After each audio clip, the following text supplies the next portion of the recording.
Listo.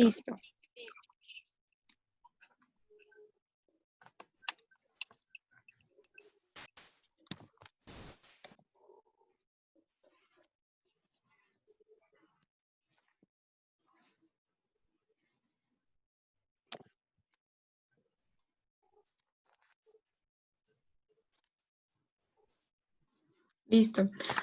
Nada más falta que se nos conecte Rubí. A ver. ¿Se escucha doble mi voz? No, yo escucho muy bien. Ok.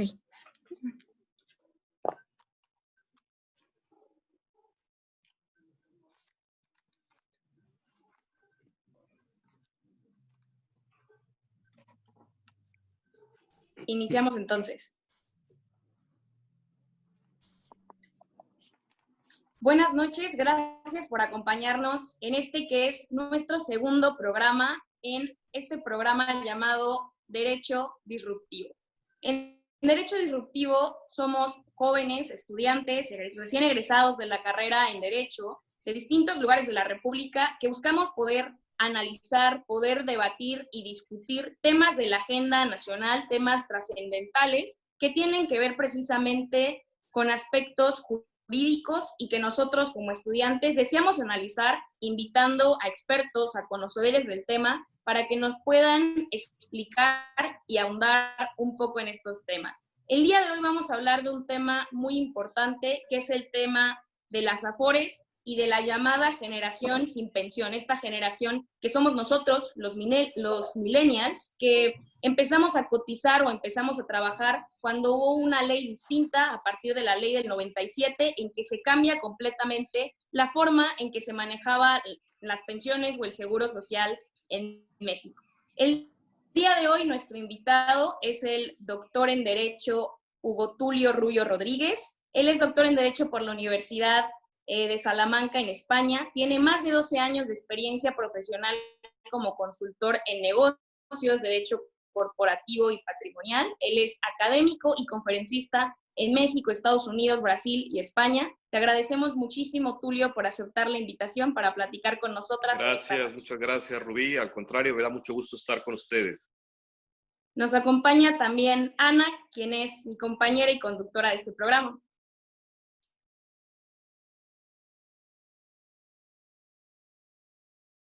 No se te escucha, Ana.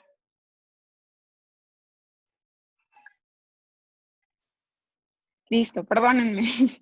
Bueno, doctor, le agradezco infinitamente que haya aceptado la propuesta que le hizo Rubí cuando nos dijo que tenía un doctor extremadamente preparado en estos temas, y al leer todo su currículum, todo lo que usted ha hecho, realmente nos emociona mucho tener una persona tan preparada como usted, y más porque es un tema muy importante para nosotras y para la juventud, porque es la generación la que realmente está interesada en estos temas que antes no se tocaban o no sabían que existían, y qué mejor de la mano de un experto como lo es usted. Gracias por estar en Derecho Disruptivo, y créame que realmente vamos a valorar mucho sus aportaciones, porque van a ser de gran ayuda para nosotras y para todas las personas que nos están escuchando. Gracias por la invitación, les agradezco, y siempre es bueno tratar de estos temas y con gente joven y con gente que tiene ánimo y con gente que tiene ganas de aprender y de hacer, que bueno, ustedes lo reflejan muy bien.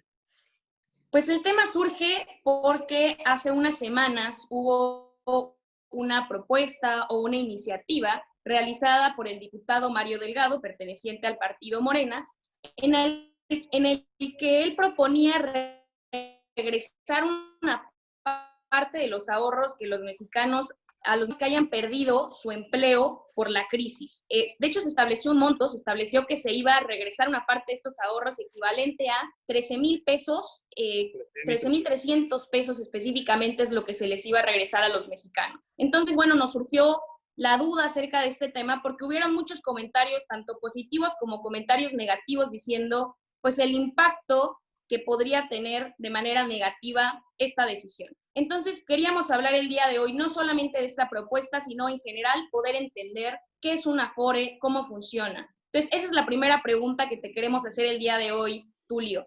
¿Qué es una AFORE? Ok, bueno, primeramente hay que definir de lo que estamos hablando, ¿no? La AFORE, la palabra misma AFORE es un acrónimo que significa Administrador de Fondo para el Retiro. La Afore no es otra cosa sino una institución financiera que se dedica a, como su nombre dice, administrar el patrimonio que los trabajadores van acumulando a lo largo de su vida laboral mediante el descuento que se les hace en sus nóminas y que se va acumulando en un fondo, y que estas administradoras tienen la autorización y vigilancia a través de un organismo que se llama CONSAR, Comisión Nacional del Sistema de Ahorro para el Retiro, que las autoriza a hacer diversas especulaciones financieras con estos fondos. ¿Y cómo es que realmente surge la cuestión de la creación del sistema de, bueno, más bien la comisión que es el sistema de ahorro para el retiro, que crea, o más bien que fusiona la parte ya de la cuestión de las Afores, ¿no? Que separan esa cuestión de cómo se crean cuentas individuales y no necesariamente tienen que estar adscritos, por ejemplo, al ISSSTE, que es los que trabajaban como trabajadores del Estado, vaya. ¿Cómo es que se separa esta parte o se rompe la cuestión del sistema de ahorros de cuentas individuales a la que existía antes? Bueno, históricamente esta cuestión de las Afores viene de los 90s. Durante el sexenio de Carlos Salinas de Gortari empieza a haber una serie de, digamos, cálculos en cuanto a la población que se tenía laboral, en cuanto a los índices de crecimiento poblacional, que se empieza a ver una reducción, es decir, cada vez había menos hijos. Y por otro lado, el índice de expectativa de vida. Entonces, estas proyecciones a futuro que los 90 se empiezan a hacer es, bueno, va a llegar un punto donde haya pocas personas jóvenes y muchas personas que necesiten pensión porque ya hayan terminado su vida laboral. Entonces dice, bueno, el sistema no va a dar, ¿no? El sistema no va a permitir que se llegue a estos extremos, entonces hay que hacer una serie de reformas. Empieza una serie de reformas en los 90s con el sexenio de Salinas de Gortari, que terminarán en el sexenio del presidente Ernesto Zedillo. En ese sexenio se crea ya el sistema de ahorro para el retiro, que como su nombre lo dice es un sistema, es decir, toda una serie de elementos que lo que buscan es administrar los fondos de ahorro que se generan a través de estos descuentos que se hacen al trabajador. La ley vigente, que todavía está aplicable en muchos casos, es la que se conoce como generalmente la ley del Seguro Social, o también otras del ISSSTE y demás. Pero en general, la que, digamos, abarca mucho de los derechohabientes es la del Seguro Social, que es la que se conocía como la Ley 73 por la fecha de publicación. Entonces, se reforma toda esta cuestión y entra el 23 de mayo del 96 la Ley de Sistemas de Ahorro para el Retiro. Entonces, esta ley ya crea una nueva figura que es las Afores, que son las administradoras, crea estas cuentas individuales donde se va a ir depositando este dinero y a su vez se crea una serie de subcuentas, por ejemplo, la subcuenta de vivienda, la subcuenta del mismo fondo para el retiro específicamente, etcétera. Y se les da autoridad a estas instituciones para que puedan, o más bien potestad, para que puedan administrar los fondos y hacer especulación financiera. La especulación que pueden hacer es solamente en cuestión, como es una sociedad de inversión, especulación en materia de deuda, no es una especulación en materia de capital. Básicamente la diferencia es que pueden solamente operar ciertos rubros, por ejemplo, bonos, algunas están ya operando por divisas, etcétera, etcétera. ¿Y usted cree que, bueno, más bien la cuestión por la cual separan estas dos partes es porque de cierta forma era insostenible a futuro que se siguiera manteniendo ese régimen para nosotras, las nuevas generaciones?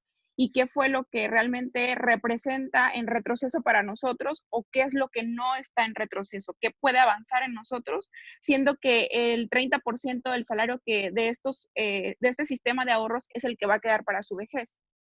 Sí, bueno, es que la pregunta tiene muchos matices, la respuesta a esta pregunta. Hay sistemas de ahorro muy parecidos en otros países, Suecia, Colombia, Chile, que es donde se copió el modelo. Bueno, ustedes estaban muy jóvenes todavía, pero o creo que ni nacían, de hecho, pero toda esta cuestión generalmente se copió del modelo chileno, todo el famoso periodo del neoliberalismo, los tecnócratas, etcétera, etcétera. Tiene sus pros y sus contras, como todo, pero el problema es que prácticamente ya no te deja una pensión. Lo único que te genera es un fondo en el cual una vez que tú terminas tu vida laboral, más o menos se calcula 60 o 65 años dependiendo, llegas a los supuestos que establece la ley y lo único que recibes es o bien la cantidad que ahorraste o bien una pensión que ya no es como en el régimen anterior, calculada en base a tus últimos salarios, sino calculada en base a lo que tengas ahorrado. Y como lo que tienes ahorrado es aproximadamente, como bien lo dices, es un tercio de lo que venías ganando, entonces prácticamente te deja pues con un descalabro y un desajuste a tus finanzas personales fuerte. Este problema todavía no se ve ahora, porque todavía la primera generación de Afore llegará hasta el 2022, pues en un par de años, pero ya se empieza a ver, es decir, ya estás viendo como que la meta más cercana cada día y ya empiezas a hacer los cálculos y dices, es que no me va a dar. Entonces, ya empieza a ver todo este movimiento ahora político que, como lo mencionó Rubí al inicio, se viene ya gestando en algunos partidos y en algunos políticos. Por ejemplo, citó el caso de Mario Moreno, no, de Mario Delgado. Mario Delgado. Y Mario Delgado. sí, bueno, ese Es es otro. moreno. Sí. Que fue precisamente a principios de este año, lo dijo por ahí también Monreal hace unos días, el senador Monreal, que había que reformar la cuestión de pensiones, y además son cuestiones que ya venían en el discurso político y en la campaña del actual presidente López Obrador. Entonces, es obvio que se va a modificar y es obvio que pues no hay todavía una luz muy clara en cuanto a cuáles son las propuestas. Aquí tengo yo anotadas algunas propuestas de reforma, pero eso si quieren en otro bloque las comentamos. Muy bien. Nos hablabas al inicio de cómo funcionaba una Afore y nos decías que, bueno, que hay unas aportaciones que se deben hacer. Se deben hacer aportaciones del patrón, del gobierno, cómo funciona, cuál es la cuota y, bueno, además de esto, me gustaría que nos comentaras también brevemente, tú tuviste un caso personal particular que te llevó a estudiar, a poder entender el tema de las Afores. ¿Nos podrías pues comentar de manera breve de qué se trata? Porque es el caso de muchos de nosotros, de muchas personas que ya están cotizando y que ni siquiera saben qué porcentaje les están quitando, no saben a dónde va, no saben cómo funciona su Afore. Entonces, ¿tú cómo te diste cuenta de lo que estaba sucediendo y qué fue lo que hiciste? Sí, bueno, fue precisamente en carne propia que lo experimenté. Yo me puse a arreglar toda esta cuestión personal que por dejadez, mea culpa, había yo pospuesto y yo nunca había hecho mucho caso a esto de las Afores, ¿no? Yo sabía que por ahí había un fondo para el retiro y demás. Entonces, dije, bueno, es momento de arreglar esto, poner los papeles en orden y me di cuenta que yo nunca había seleccionado una Afore.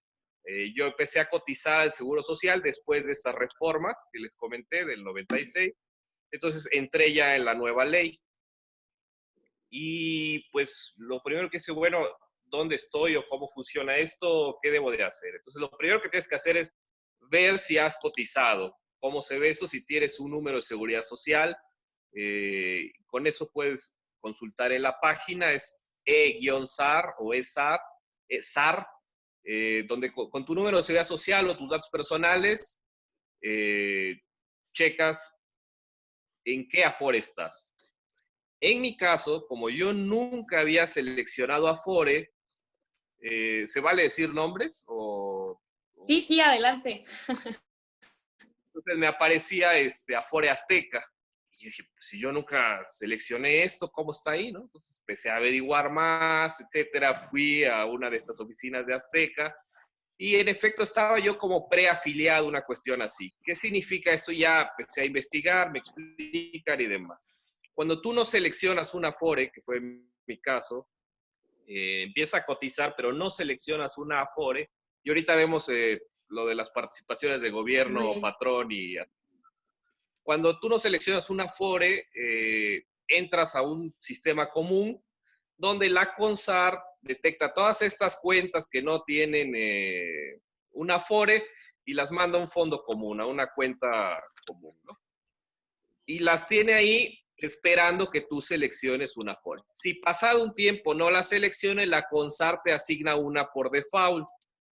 En base a que la asigna, bueno, ellos tienen un tabulador donde ven cuáles son de todas las 13, 14 que hay, o 16, no recuerdo ahorita el número exacto, creo que son 13, todas las Afores que hay, las 5 que tienen mejores rendimientos en estos fondos. Entonces te manda una de ellas. Si pasado un tiempo, algún par de años, sigues sin seleccionar Afore, que era mi caso, te rota a otra Afore que vuelven a checar ellos, pasado el tiempo, cuáles generaron los mejores ingresos, los mejores dividendos, y las 5, las top 5, y te manda a otra de estas.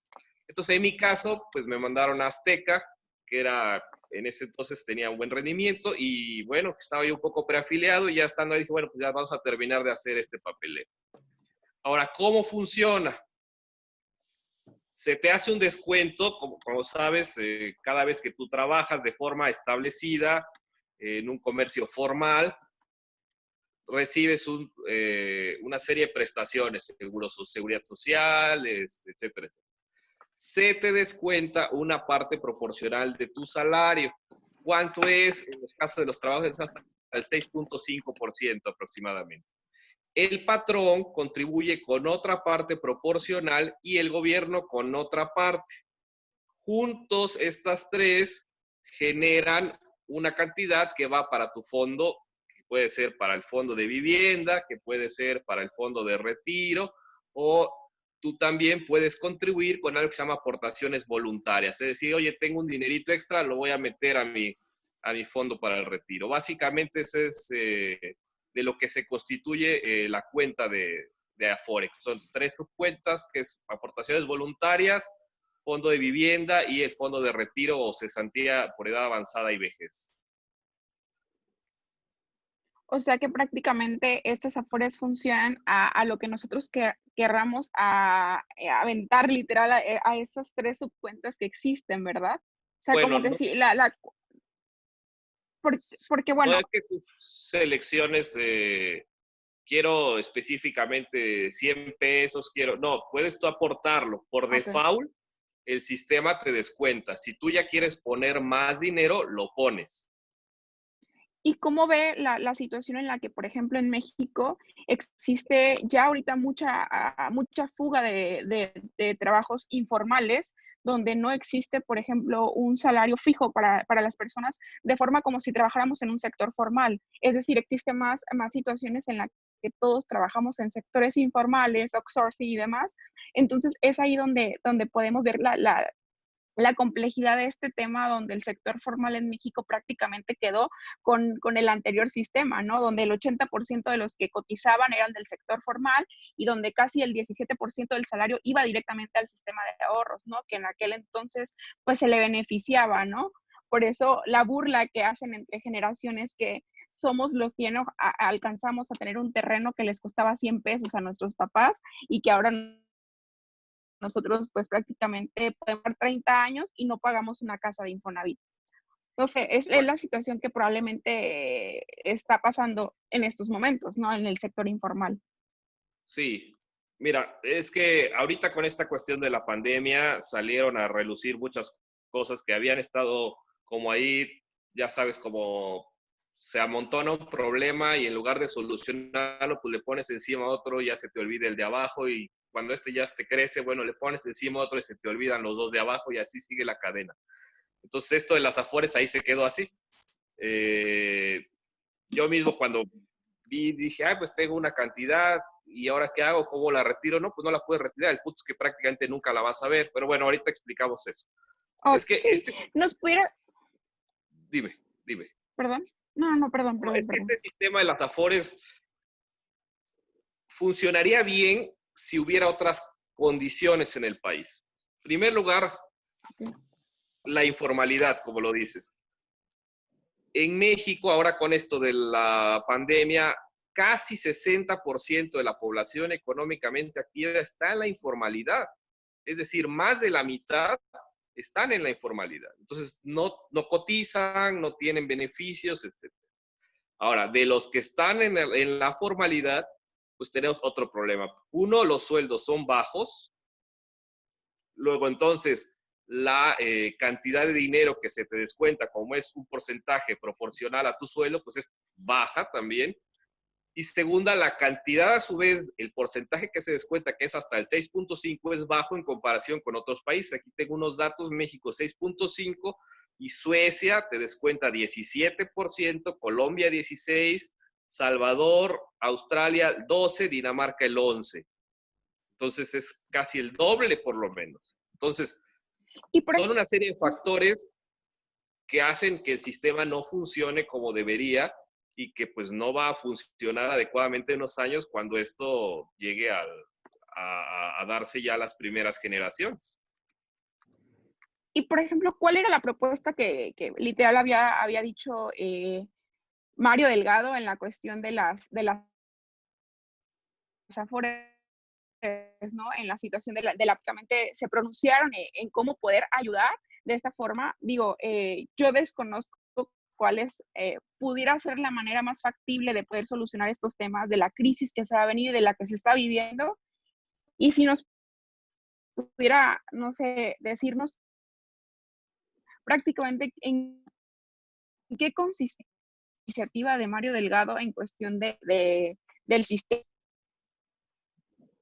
Ok. Sí. Bueno, la iniciativa del diputado Delgado, bueno, más que una reforma al sistema de Afores, es simplemente que se autorizara un descuento, perdón, un retiro adicional a tu fondo, que es de 13,307 pesos, lo que se proponía. Sigue siendo una propuesta, todavía no se analiza, no sé si ahorita en el periodo extraordinario la vayan a hacer, creo que la verdad no lo sé porque pues, ya tampoco sabemos en qué fase de la epidemia estamos, entonces, bueno, hay muchas cosas que ya no se saben ahora, pero bueno.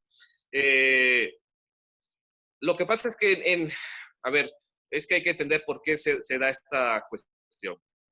Cuando tú tienes tu fondo, tú no lo puedes tocar, hay un candado que dice que tú solamente lo puedes tocar hasta que llegues a ciertos supuestos, que llegues a, bueno, lo tocarán tus familiares si es la muerte, o lo tocarás tú si llegas a cesantía por edad avanzada, por vejez, dado 60 o 65 años, y reúnas 1,250 semanas de cotización, que 1,250 semanas de cotización son aproximadamente 24 o 25 años prácticamente.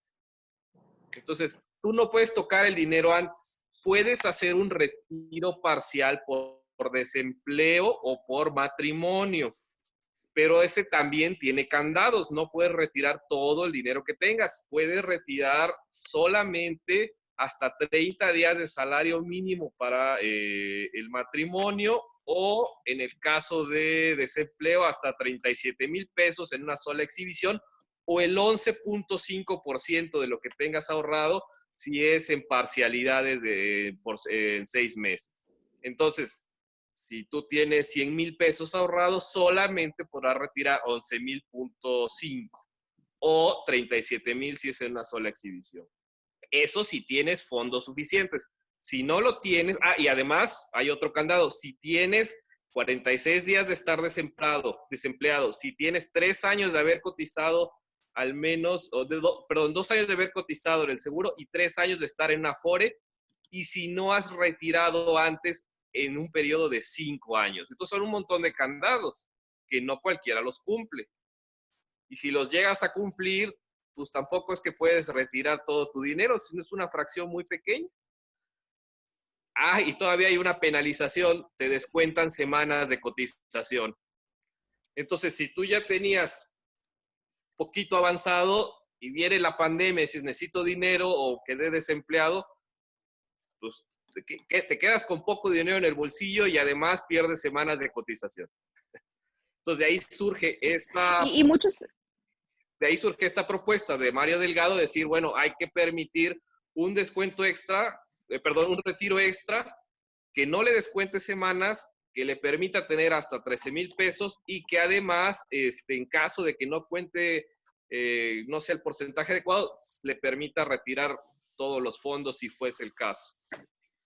Sí, en este tema, bueno, hubo muchos comentarios, ¿no? Y uno de ellos era del presidente de la Asociación Mexicana de las Afores, Bernardo González, y él decía, bueno, yo veo 2 puntos positivos y 2 puntos negativos.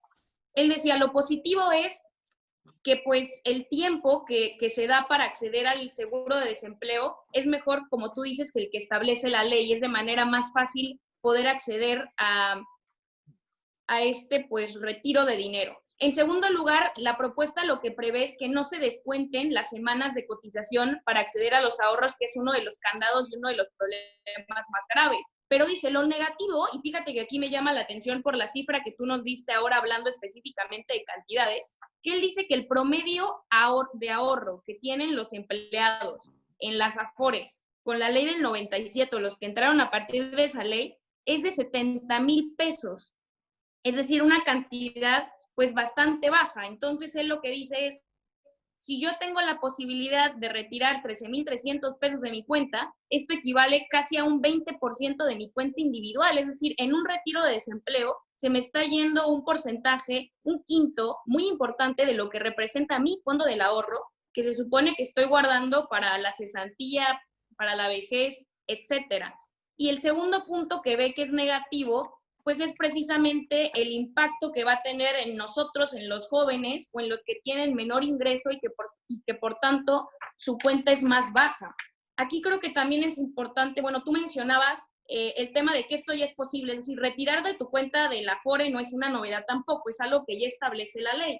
Sí. El tema es cómo se realiza, ¿no? Por ahí del artículo 191 se establece lo que tú dices, cómo se pueden retirar de manera parcial en situaciones de desempleo. Pero si nosotros intentamos hacer cuentas, por ejemplo, nos dicen que una manera de retirar es a partir del 46º día natural contado desde el día en que se quedó desempleado. Para empezar, es el primer candado, que te pide cierta fecha para que tú puedas retirarlo. Y después nos dice en la fracción A, si su cuenta tiene al menos 3 años de haber sido abierta y tiene un mínimo de 12 semestres de cotización al instituto, podrá retirar en una exhibición la cantidad que resulte equivalente a 30 días de su último salario. Si hablamos de 30 días y ponemos, por ejemplo, el salario mínimo, que al día de hoy me parece que está como en 123 pesos, esto equivale más o menos como a unos, pues, 4,000 pesos, me parece, ¿no? Y luego Es dice que más, pero bueno, sí. un poquito más, de acuerdo, y dice, tú puedes retirar en una exhibición la cantidad que resulte equivalente a 30 días de su salario base a la cotización, con un límite de 10 veces el salario mínimo mensual. El límite de 3 veces el salario mínimo mensual, pues sería aproximadamente igual como en unos 37, 38,000 pesos, lo cual sería, pues, más de la mitad o más o menos la mitad de lo que tienes en tu Afore, es decir, es una cantidad muy, muy fuerte. Y otro supuesto que nos establece también es, dice, si tu cuenta individual tiene 5 años de haber sido abierta, tú puedes retirar una cantidad que resulte no menor a 90 días del salario base. Igual estamos hablando como de una cantidad de 13,000 pesos, es decir, realmente cuando nosotros nos ponemos a hacer cuentas con el salario mínimo, con el promedio que tienen los empleados, nos damos cuenta que realmente lo que establece aquí inclusive es mayor, es decir, es difícil que un empleado realmente llegue a tener esa capacidad económica porque sus cuentas, la realidad es que tienen una cantidad muy, muy baja. Sí, cuando yo, por ejemplo, mi experiencia, cuando yo arreglé y toda esta cuestión, yo preguntaba con el chico que me atendió, bueno, ¿y cómo anda más o menos las cuentas? ¿Es una cantidad fuerte, una cantidad? Y me dijo, no, la verdad es que la mayoría de las personas que ya tienen muchos años son cantidades bajas. Entonces, desgraciadamente, como comentábamos hace rato, es un problema que se ha venido acumulando y que no se le ha dado solución y que nadie ha visto. Y que ahorita ya que vemos de cerca, decimos, oye, ya faltan 2 años para que salga la primera generación. No les va a alcanzar, no van a tener dinero. Ahora sí ya sonaron las alarmas y ahora sí hay que arreglar eso, ¿no? Otro tema importante, pues es precisamente que una de las críticas que surgen a esta ley del 97 es que pues no es suficiente, ¿no? Lo que hemos venido hablando. Nos dicen que se estima según las estimaciones actuales, que con este ahorro que se está teniendo con la ley del 97, solo alcanzará para que un trabajador se jubile con el 30% de su último salario, siendo que antes tengo entendido que era casi pues con el 100%, ¿no? Entonces, con el 100%. Entonces es una disminución pues muy, muy grave de lo que antes era una pensión y lo que ahora nos va a tocar a nosotros. Creo que ahí sí es cierto cuando decimos que no nos va a tocar una pensión, porque un 30% del último salario, pues es algo realmente muy bajo. Se espera que solamente el 24% de los que estamos entrando en la cotización con la ley del 97 podamos cumplir un requisito que es excesivo. Digo, antes eran 500 semanas y ahora nos exigen 1,250 semanas. Entonces, prácticamente un 70% de nosotros no va a alcanzar esa pensión. 1,250 semanas son 24 años.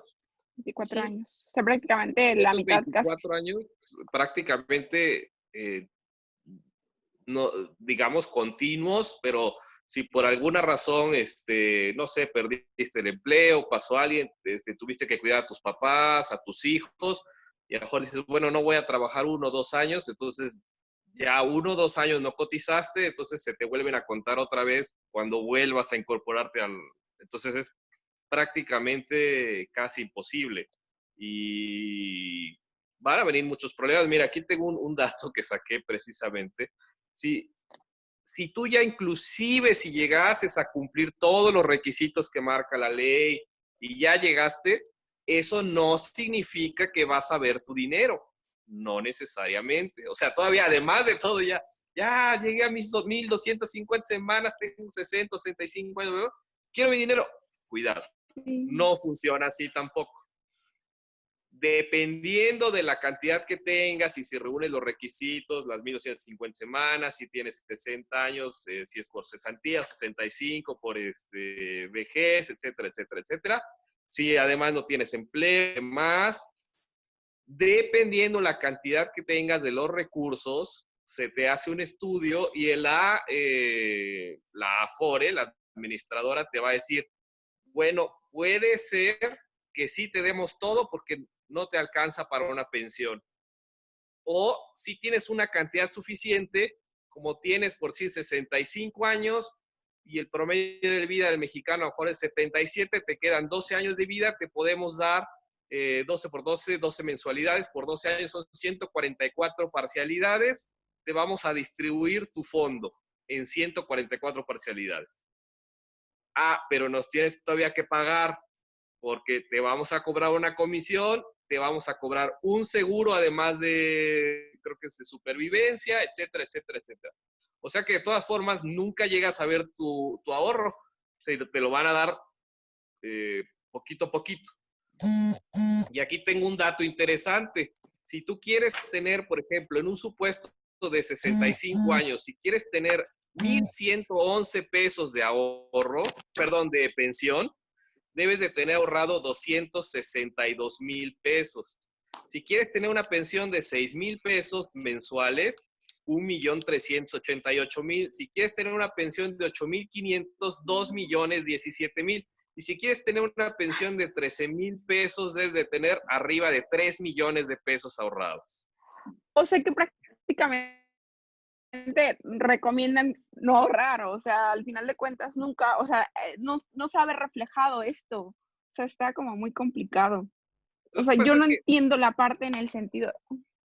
No, dime, perdón, te interrumpí. No, que no entendía, bueno, no lograba entender hasta qué punto entonces es la parte de poder nosotros tener una vejez segura, una cuestión pues de dignidad, de supervivencia en la vejez, pues, porque prácticamente ver reflejada esa cantidad es prácticamente lo que podemos ahorrar para tener nuestra vida, ¿no? Una casa, un carro, situaciones que en la vida no sabemos qué nos va a deparar en cuestión de formalidad laboral, pues, y que termina siendo complicado una certeza en la situación laboral.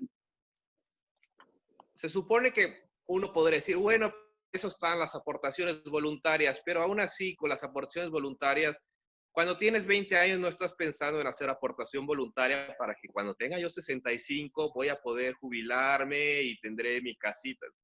cuando tienes un dinero extra a los 20 años, te lo gastas en cualquier cosa menos voluntaria. Entonces, va a ser muy difícil. Hay algunas propuestas de reforma que no sé si quieran también que las tratemos, si da todavía un poquito de tiempo, que bueno, habrá que ver si se reforma en ese sentido, pero de que algo va a pasar, algo va a pasar. Nos gustaría saber también, la ley también establece lo que tú decías, ¿no? ¿Qué pasa con los que no alcanzan las semanas de cotización? Bueno, se les da su ahorro en una exhibición, en una sola exhibición, pero no tendrán derecho a una pensión mínima garantizada. ¿Qué es esto de la pensión mínima garantizada? Yo leía que esta pensión equivale a unos 3,080 pesos. Era Sí. de lo que... Sí. Bueno, la pensión mínima garantizada es un beneficio que tiene todo derechohabiente que no alcanza a tener, suficientes fondos en su cuenta, pero que reúne los requisitos, ya sea de edad o ya sea de las 1,250 semanas. Ojo, debes de tener las 1,250 semanas. Si no tienes las 1,250, no alcanza la pensión mínima garantizada. Es un poquito más de 3,000, son casi, bueno, aquí yo tenía un cálculo que era aproximadamente 5,000, pero de todas formas es una cantidad muy pequeña, que vendría a ser, pues, prácticamente un extra a lo que te dan de tu Afore, porque si además llegaste a los supuestos de las semanas y además no te alcanzan los fondos, pues te los darán en una exhibición y pues que te vaya bien, ya, olvídate de otra cosa. Entonces podrás tramitar tu pensión si es que acaso fuiste derechohabiente y cumpliste con los requisitos de las 1,250 semanas y entonces pues te tocarán los 3,000, 4,000 pesos y ya, también, es todo. Entonces imagínate que ahorraste 200,000 pesos y además pues te dan una pensión al mes de 4,000 pesos, pues difícilmente te alcanzará para sobrevivir 12 años, ¿no? Si tienes 65 y dices, bueno, no sé, 77 el promedio de vida del mexicano, entonces dices, bueno, me quedan 12 años. ¿Y qué hago con 200,000 pesos y 5,000 mensuales en 12 años? Exacto.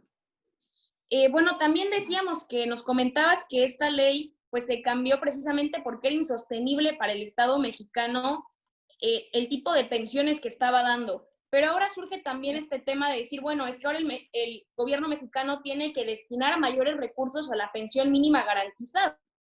De hecho, se estima que entre el 2022 y 2060 el gobierno deberá destinar 5,982,000,000,000 de pesos a este rubro. Entonces, lo que nos habla más o menos, hay estimaciones desde a un 3% del PIB actual. Entonces, realmente el gobierno en lo que se supone que está ahorrando, está invirtiendo ese dinero o al final de cuentas también está perdiendo, o cómo van los cálculos entre lo que se buscaba ahorrar y lo que ahora se tiene que invertir en esta pensión mínima garantizada. Y bueno, ya para cerrar, sí nos gustaría que nos dijeras cuáles son tus propuestas también. Ok, bueno, en cuanto a la primera parte, lo que pasa es que el modelo se construyó, te digo, con esta visión del famoso neoliberalismo de los 90s y la escuela de Chicago y todas estas cuestiones, y tenía en consideración una serie de supuestos que en otros países pueden funcionar. Claro, pues en Suecia te descuentan casi el 20%, pero tienes unos sueldos excelentes y el 90% de la población está en los comercios formales. Bueno, es que la situación obviamente es diferente porque es casi el mundo perfecto de las leyes, ¿no? Todo mundo cumple las normas. Sí, pero en el contexto latinoamericano y particularmente de México no es así. Entonces, no puedes, valga la expresión coloquial, pues no puedes ponerte un zapato que no está a tu medida. Y eso fue lo que pasó aquí. Entonces se quiso como transponer un modelo que no estaba ajustado a la idiosincrasia nacional, que desgraciadamente ese es un problema que hemos visto en todos los sexenios, de todos los partidos, de todas las generaciones. Se importan modelos y nunca se adaptan a la idiosincrasia nacional. y pues los problemas no son, te lo anuncian con bombo y platillo, ya se va a arreglar las pensiones, bla, bla, bla, el derechohabiente va a tener, sí, y el problema es que la bomba está ya 20 años después, como ahorita. Creo que ya se nos está acabando el tiempo, ¿verdad, Ana? Sí. Pues ya me marcó que son 40 minutos, pero no ha acabado la sesión, entonces igual tenemos tiempo hasta que determine que ya, porque literal aquí ya me marca que van más de 40 minutos, pero no ha terminado la sesión, así que Bueno, podemos pues yo creo que terminar por de si las todas formas. dudas, para que no se nos corte, pues concluimos. Te agradecemos Sí, muchísimo, Tulio, por este tema que fue tan importante, que la verdad nos esclareció mucho, por lo no, menos a mí me esclareció mucho este tema de las Afores, que como decía, la verdad es que la mayoría de nosotros desconocemos, simplemente nos dicen, te vamos a retirar tanto dinero de tu salario y pues es lo que hacemos, ¿no? La mayoría de nosotros y no sabemos ni cómo funciona. Entonces, pues si te gustaría dar algún comentario final, te agradecemos nuevamente por tu tiempo, por la preparación también para poder dar este tema. No, yo les agradezco a ustedes. Me da gusto ver personas jóvenes que están interesadas en estos temas, que además pues, es ahorita la edad que tienen, la edad perfecta para ya estar viendo estos temas y no dejarlo para después. Y también desde sus plataformas impulsar a que haya reformas para que siempre sean en beneficio de todos, ¿no? En beneficio de los ciudadanos. Entonces, si de alguna forma pueden contribuir a un cambio positivo, pues qué bien y adelante. Y si estas charlas pueden contribuir en eso, que estoy seguro que lo harán, pues bienvenido sea cualquier cambio positivo. muchísimas gracias, doctor, de verdad, por esclarecernos todos estos temas que realmente nos causan muchísima confusión, pero también tenemos que quizá adelantarnos un poquito, ¿no? Porque vimos cómo ha crecido también la situación en que cada vez más jóvenes se están interesando por su futuro y no necesariamente porque estemos pensando qué va a pasar a futuro, sino porque la situación de crisis que vive el país también nos abre los ojos para ver el panorama al que nos vamos a enfrentar, ¿no? Y poder exigir y poder decir que lo que está pasando quizá no nos asegure la dignidad con la que vivieron nuestros padres, ¿no? Han crecido ya más de 9 millones de cuentas en la que la gente se está dando cuenta, las juventudes se están dando cuenta y qué mejor forma de hacerlo informados. Muchísimas gracias por acompañarnos, realmente nos queda la situación bastante clara y más porque nos abrió los ojos. Muchísimas gracias. Gracias a ustedes y les deseo lo mejor y adelante con su proyecto. Gracias, Tulio. Pues lástima, yo creo que este tema da para muchísimo, para poder entender realmente cada parte o todo lo que involucra realmente este tema de las Afores. Necesitaríamos muchísimo tiempo para poder ir explicando cada uno, todas las propuestas, las comparaciones que existen entre otros países que también fueron muy interesantes. Pero bueno, yo creo que esta fue de manera breve para poder esclarecer de qué se trata. Te agradecemos nuevamente, gracias a quienes nos acompañaron una vez más en otro programa de Derecho Disruptivo. Gracias a ustedes. Los que gusten seguirme en Instagram, estoy @Dr. Tulio. Para seguirlo. Muchas gracias. Pues listo. Te agradecemos muchísimo, Tulio. Con eso, pues ya terminamos nuestro programa.